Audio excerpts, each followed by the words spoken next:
Grieving the loss of the relationship status of a daughter or a mother is terribly unexpected, but increasingly more common. We understand instinctively how to cope when someone passes, but when there's a choice, a betrayal, or an abandonment, we fall short of knowing what to do, how to act, and never mind how to grieve, but we must start with what we know is true. We're hurting because we cannot have what we want, and we want this relationship. We would love this love to happen between us, and we experience this loss. This video is going to explore 5 things that we lose. We're going to talk about some things that we could do. Hang on to the end because I want you to get the blessing of everything that this video has. My name is Marie Morin. I'm a therapist and a wellness coach. Let's get started.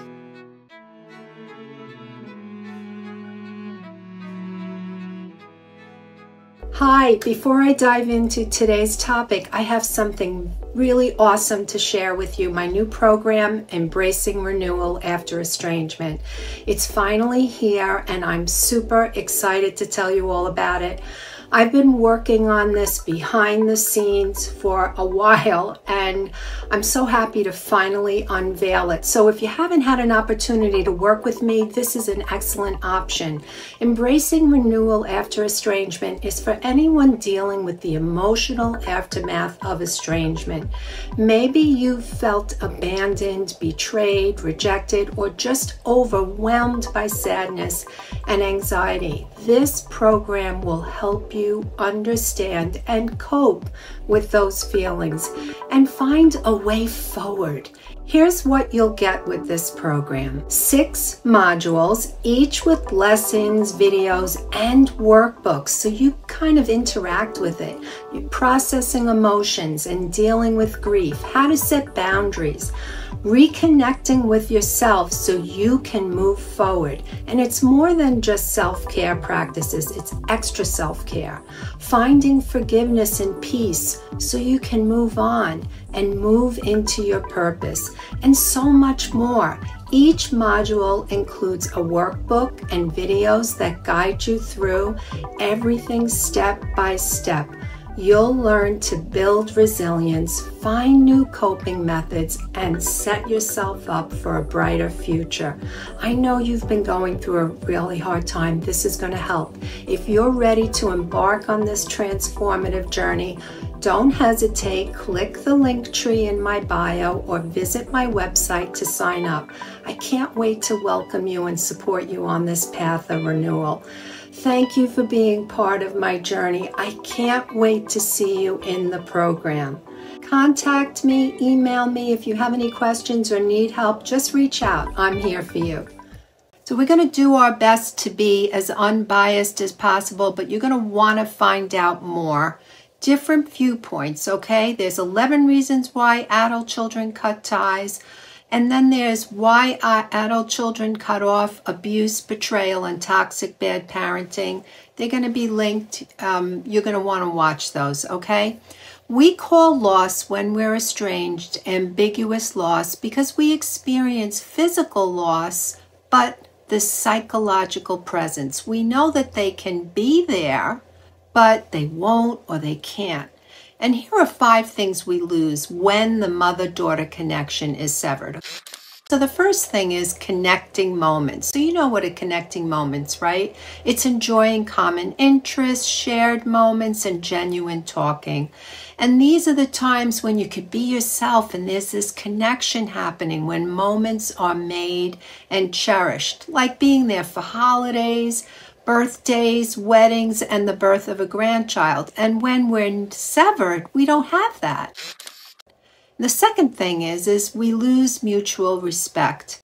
When the relationship flourishes, it's marked by this expression that you value the person with you. There's this unspoken thing that relays this message that the other person's presence is desired, you're wanted. And this relationship thrives on curiosity and understanding. and learning about the other. And then when respect and value and the desire to know somebody are missing, then we feel robbed. We have something taken from us. And there's this emptiness of where the hope once was, or the relationship being broken. And the third thing is balanced communication. So in these mother-daughter relationships, there's this kind of consistency of the ability to confront, to talk, to say things. You feel safe, right? Where both parties believe they're given the benefit of the doubt. They don't have to walk on eggshells. And both parties use generous amounts of validation. When there's this absence of criticism and judgmentalism, things go well. But when that's present, okay, and one of the parties contribute to this atmosphere of distress and distrust, it could be both parties. What happens is they unwittingly, okay, push towards this place of lack of understanding and conversation and a lack of connection. And who wants to be around that? It's really hard to be around that. And when we aren't around the person, okay, we pine for them. We want that. And the fourth thing is this loss of empathy and understanding. It's the intrinsic need. We all want it, every human, to deserve to know what it's like for someone to love us and to get our perspective. They know what we're talking about, right? They get us. And some of us are talking so much, we're trying to convince somebody that we're worthy enough for them to listen to us, and they don't really care. And when that happens, there's so much loss when someone doesn't care to even get to know us. And the fifth thing is this idea of a shared future. So when our relationship with our mother and our daughter is severed, this knowledge that someone's going to be with us for the long run, right? That they're going to be with us. It's uncertain. This isn't about someone taking care of us. It's not about codependency. It's about this idea that you know, like, hey, they're going to be in my corner. I know they're going to be. They're my family. They love me. When we don't have that, we hurt because we're like, oh my God, I'm going to go into life without that person, that special person that's in my corner that loves me. So what can we do? Well, the first thing we need to do is we need to understand that we have to process grief. This is like famous words from a therapist, right? You got to process the grief. What does that mean? We have to land. We have to let ourselves feel. And we need to understand also, and this takes time, that grief is not linear. Those stages are not there to give us like a map, right? And every individual grieves differently. These stages are like descriptive, not prescriptive. What does that mean? It means that it's not how you do it, it's what you might feel. And you don't land there in the stage and think, oh my God, I should be doing this or I shouldn't be doing that. And another thing is to understand that we might need to lean into something called radical acceptance. So for some, reconciliation can seem like nearly impossible. Suppose you've done what you could, okay? You've gotten help. You've gone to a therapist. You've worked on yourself. You sent them a great letter of amends. You know how to do that. You apologized. You asked for forgiveness.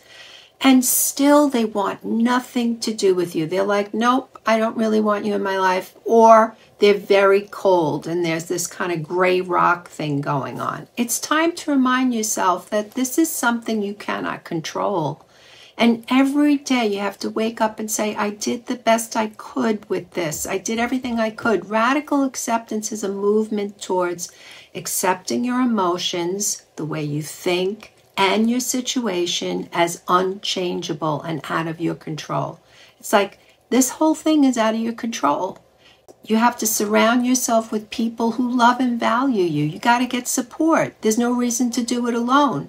And acceptance entails acknowledging this reality of a loss and recognizing that life will be different. And it could be different forever. In some cases of estrangement, acceptance doesn't mean resigning from seeing family again, as in death, but rather coming to terms with this current state of the relationship. And I love Kylie Algalius's book, Family Estrangement, A Matter of Perspective. She's done a lot of studying on both sides, right? And she describes this acceptance as a deliberate choice to move forward. And we continue to live. And we reframe our perspective on estrangement. And she emphasizes the importance of self-care, taking care of ourselves and adopting new behaviors. Grieving the loss of an estranged loved one is deeply painful. However, it's similar to coping with death. You know, the survivors make a conscious effort to honor their loved ones, right?